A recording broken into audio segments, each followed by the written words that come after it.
Na mtazamaji wa Faida Online TV, jeshi la polisi mkoa wa Mtwara linafanya uchunguzi wa tukio la mauaji ya mtoto aliyofahamika kwa jina la Maureen Leonard Nyamajeje mwenye umri wa miaka 9, mkazi wa Lilungu, kata ya Likombe, na ni mwanafunzi wa darasa la 3 katika shule ya msingi King David iliyopo manispaa ya Mtwara Mikindani.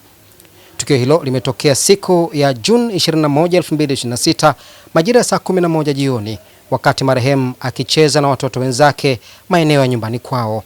Marehemu akiwa anacheza na watoto wenzake alichukuliwa na mtu ambaye bado hajafahamika mpaka sasa na kwenda naye porini na kutekeleza mauaji hayo ya kikatili na kisha kutelekeza mwili wake porini hapo. Chanzo cha tukio hilo kinachunguzwa ikiwa ni pamoja na kuwabaini waliotekeleza mauaji hayo. Faida Online TV, watu wa field pass na hiana pasipo na bughudha, tumepata nafasi ya kuzungumza na kamanda wa polisi mkoa wa Mtwara Sakap Isa J. Suleiman kwa njia ya simu na kuthibitisha tukio hilo. Mimi naitwa Karim Faida, hii ni Faida Online TV. Kukumbusha kusubscribe, ku like na comment channel yetu ili endelee kupata habari zetu. Sisi ni watu wa field, tafadhali baki nasi. Tukio limetokea jana na 21 hapo katika maeneo ya Lilungu. Mtoto wa kike wa miaka 9 ambaye anasoma darasa la 3 alichukuliwa na mtu akamwingiza porini, akila akamnyonga na hatimaye kusababisha kifo chake. Ni kweli tukio limetokea na sisi tunaendelea na uchunguzi tu katika hatua za awali. Wanasemekana watoto walikuwa 3, wakachukua mmoja katika hao ndio akaenda naye huko.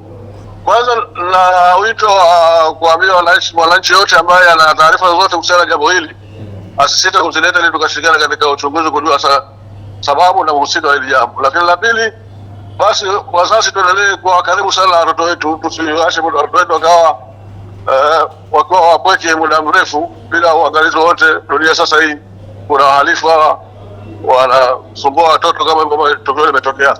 Kwa jina naitwa Said Ismail na Mbondola, napatikana Mjaleni. Taarifa nimezisikia hata kama nimesikia juu lakini nimeshibanazo, yani kwa kifupi nishapata mada husika. Kama kijana dereva bodaboda, unazungumzaje tukio hili? Kama nikiwa kama kijana dereva bodaboda na pia ni jirani zetu pale magereza, nimejisikia sana uchungu. Maana isitoshe mimi mwenyewe ni mzazi pia au vipi? Unadhani chanzo nini hasa? Chanzo mimi nasikia kama tu hali ngumu ama chanzo kingine. Kwamba kuna watu labda wanapewa hela nini kutafuta watoto na nini? Itakuwa yani ndio hii 100%. Maana kwa sababu juzi imetokea na Lendele. Kule kati Luangwa ndo kama hivyo. Leo hii uwanja wa nyumbani magereza na Mjaleni ni sawa, yani ndo mchawi lami tu iliyotenganisha ni nini? Ni lami, yani maeneo ni yale yale.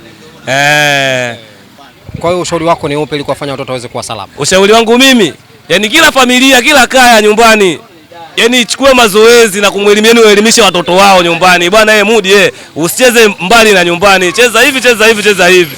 Kama inawezekana waende hata madrasa hata shule tuition kupunguza zile kero mara hii likizo. Kwa majina naitwa Abdulwahid Bilal Salum, mkazi wa Magomeni. Shughuli yako? Shughuli yangu mimi bodaboda. Tuambie tukio la jana umelipokeaje?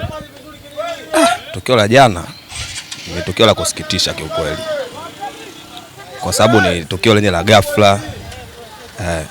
Ulipofika pale mmemkuta mtoto akiwa kwenye mazingira gani? Eneo la tukio sijawahi kufika, ila ndio nimesikia tu hivyo. Una ushauri gani kwa wazazi juu ya kuwalinda hawa watoto? Tujitahidi tu vijana wetu wasitembee. Ukifika muda kama saa 12 au saa 11 inabidi umchunge sana uwe naye. Angalia sehemu ambazo anaenda kucheza, labda kwenye mabwawa au na kadhalika, lakini tujitahidi tu kuwatunza vijana wetu. Kwa jina naitwa Majidi Hassani Ali maarufu Micholo. Ni mkazi wa wapi? Ni mkazi wa Magomeni hapa kwa Mtawike, karibu na Mjaleni hapa. Taarifa nilipata lakini sikuwahi kwenda kushuhudia. Ila kwa taarifa tu nilizozipata kiufupi nimeelewa. Kumekuwa na matukio kama haya yamekuwa yakitokea hapa. Juzi tumeshuhudia na Lendele hapa mtoto anapotea, lakini tumesikia wale wa Ruangwa wale imetokea pia. Unadhani matukio kama haya ili yaishe nini kifanyike? Wazazi wenyewe tuwe makini. Naitwa Huseni Liundi kutoka Magomeni Njaleni. Unadhani haya matukio huwa yanasababishwa na kitu gani? Kwa sababu mpaka sasa hivi kwa sababu matukio haya mageni kwa kwetu sisi hatujajua kama matukio yanasababisha kwa njia ya ushirikina labda. Na ila tukio la jana limetusikitisha sana kwa sababu mtoto mdogo ni nguvu kazi ya baadaye na shapoteza maisha na tukio limetusikitisha sana. Kwa hiyo tunaomba wazazi watulindia watoto wetu. Nakushukuru sana. Asante sana. Na mtazamaji wa Faida Online TV, ndugu zetu hawa ambao tumezungumza nao katika siku hii ya leo wakielezea kutokea kwa tukio hili ambalo kiukweli limesikitisha walio wengi na kila mmoja anastaajabu kwa nini limetokea. Lakini tumeona pia kamanda wa polisi mkoa wa Mtwara SSP Isa J Suleiman akithibitisha pia kutokea kwa tukio hilo na kuwaomba wazazi wawe makini kwa ajili ya kuweza kuwalinda watoto wao. Kazi yetu kama Faida Online TV ni kufika maeneo mbalimbali na kuripoti taarifa ambazo zinatokea katika maeneo hayo. Kutokea hapa maeneo ya Mjaleni, kata ya Magomeni, manispaa Mtwara Mikindani, mkoani Mtwara, mimi sina la ziada. Jina langu naitwa Karim Faida. Hii ni Faida Online TV. Nikukumbushe kusubscribe, kulike na comment channel yetu ili endelee kupata habari zetu. Sisi ni watu wa field. Asante na kwaheri.